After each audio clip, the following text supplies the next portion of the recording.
Nama budaya saya Alvina Fernanda dari kelas Polaka 2. Pada hari ini saya akan menjelaskan tentang perusahaan dagang. Pertama-tama, apa itu perusahaan dagang? Perusahaan dagang adalah perusahaan yang bisnis utamanya membeli barang dari produsen lalu dijual lagi ke konsumen tanpa mengubah bentuknya. Nah, di sini dapat kita lihat terdapat siklus dari perusahaan dagang. Pertama yang kita butuhkan adalah bukti transaksi. Setelah dari bukti transaksi akan dipindahkan ke jurnal. Jurnal dibagi menjadi dua, yaitu jurnal khusus dan jurnal umum. Dalam jurnal khusus, jurnal juga dibagi menjadi 4, yaitu jurnal penerimaan kas, pengeluaran kas, penjualan, dan pembelian. Apa sih jurnal penerimaan kas? Jurnal penerimaan kas adalah jurnal untuk mencatat seluruh transaksi yang menambah uang perusahaan. Lalu, jurnal pengeluaran kas adalah jurnal untuk mencatat transaksi yang mengurangi uang perusahaan. Lalu, jurnal penjualan adalah jurnal untuk mencatat transaksi khusus penjualan barang dagang yang dijual secara kredit. Jurnal pembelian adalah jurnal untuk mencatat transaksi pembelian barang-barang secara kredit. Dalam jurnal pembelian ada 3 macam barang yang dibeli secara kredit, yaitu barang dagang, perlengkapan, dan peralatan. Nah, lalu untuk apa sih jurnal umum ini?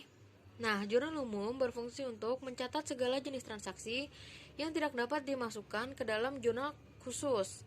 Nah, contoh-contoh transaksi dari jurnal umum adalah retur, ayat jurnal penyesuaian, jurnal penutup, ayat jurnal pembalik, dan jurnal koreksi. Setelah dari jurnal, jika terdapat banyak utang, piutang, dan persediaan. Nah, jika terdapat banyak utang, piutang, dan persediaan, maka akan dibutuhkannya buku besar pembantu. Nah, apa sih buku besar pembantu ini fungsinya? Buku besar pembantu berfungsi untuk mencatat rincian-rincian dari utang, piutang, dan persediaan yang kita punya. Setelah dari buku besar pembantu dan jurnal, maka akan dibuat ke dalam buku besar. Lalu apa itu buku besar? Buku besar merupakan alat untuk melakukan pencatatan laporan keuangan yang di dalamnya berisi rangkuman atau ikhtisar-ikhtisar yang berasal dari jurnal umum atau jurnal khusus dan memudahkan kita untuk mencatat neraca saldo. Lalu apa neraca saldo? Neraca saldo adalah suatu daftar yang berisi seluruh jenis nama akun beserta saldo total dari setiap akun yang disusun secara sistematis sesuai dengan kode akun yang bersumber dari buku besar perusahaan. Nah, lalu akan dilanjutkan ke ayat jurnal penyesuaian. Tetapi ayat jurnal penyesuaian hanya akan dibuat jika terdapat kondisi-kondisi tertentu. Contohnya seperti apa kondisi-kondisi tertentunya? Misalnya, terdapat akun yang lupa dituliskan, atau ada salah penulisan nama akun, atau terdapat salah penulisan harga. Nah, lalu akan dilanjutkan ke neraca lajur. Nah, neraca lajur ini dituliskan untuk memudahkan membuat laporan keuangan.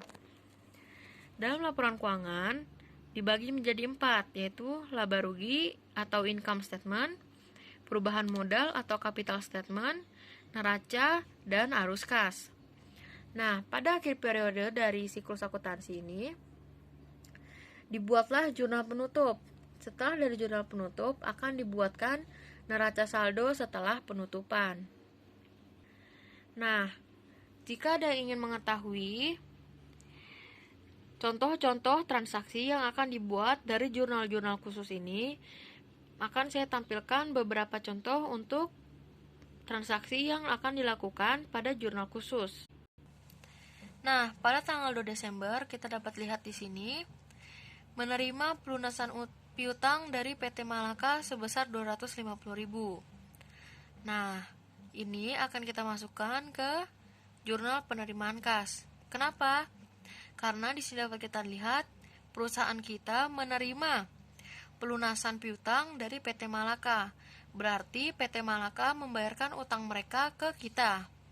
Sehingga akun akan bertambah adalah, nah dapat lihat di sini PT Malaka Akun yang akan bertambah adalah kas, dan yang akan berkurang adalah piutang dagang.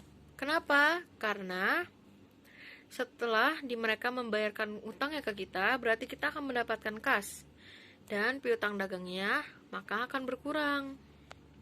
Nah, kita lihat soal selanjutnya. Nah, lalu dapat kita lihat lagi pada tanggal 1 Desember, dijual barang dagangan dengan kredit kepada PT Jawa senilai 900.000. Nah, ini akan kita masukkan ke dalam jurnal penjualan, karena kita menjual barang secara kredit kepada PT Jawa. Nah, maka akunnya akan seperti ini. Nah, akunnya seperti ini. Tanggal 1 Desember tahun 2000, nama kreditur PT Jawa. Nah, piutang penjualan akan bertambah sebesar 900.000. Lalu lanjut ke soal berikutnya. Dapat kita lihat di sini tanggal 5 Desember membeli barang dagangan secara kredit dari PT Toba sebesar 500.000. Nah, ini akan kita masukkan ke dalam jurnal pembelian. Kenapa? Karena kita membeli barang secara kredit dari PT Toba. Maka akunnya akan terlihat seperti ini. Nah, akunnya akan terlihat seperti ini. Tanggal 5 Desember, PT Toba, lalu utang pembelian kita akan bertambah karena kita membeli barang secara kredit, yaitu 500.000. Lalu akan lanjut ke soal selanjutnya. Dapat dilihat kembali pada tanggal 1 Desember yang di tengah, pelunasan utang dagang kepada PT Jombor sebesar 2 juta tanpa potongan, maka akan dimasukkan ke pengeluaran kas. Kenapa? Karena kita mengeluarkan kas kita untuk membayar utang. Nah, jadi akunnya akan terlihat seperti ini. Nah, keterangannya PT Jombor. Nah, kita akan bertambah utang dagangnya dan berkurang 2 juta. Nah, maka akunnya akan terlihat seperti ini. Tanggal 1 Desember, PT Jombor. Nah, di sini uang kita akan berkurang dari kas 2 juta untuk membayar utang dagang sebesar 2 juta, sehingga utang kita sudah lunas 2 juta dan kita akan mengeluarkan uang dari kas sebesar 2 juta. Nah, bagaimana sih contoh dari transaksi yang akan dimasukkan ke dalam jurnal umum? Nah, seperti ini contohnya. Tanggal 4 Desember mengembalikan barang dagangan kepada PT Maninjau karena rusak sebesar 250.000. Nah, karena pengembalian barang berarti itu adalah retur. Jika diingat tadi, saya berkata jika retur adalah salah satu transaksi yang akan dimasukkan ke dalam jurnal umum, karena tidak dapat dimasukkan ke dalam jurnal-jurnal yang ada di dalam jurnal khusus. Nah, seperti ini dia jurnalnya. Nah, seperti ini. Maka keterangannya adalah 4 Desember tahun 2000. Utang dagang pada retur pembelian. Nah, sebesar 250.000. Nah, seperti itu dia pembelajaran tentang perusahaan dagang kali ini. Terima kasih. Namo Buddhaya.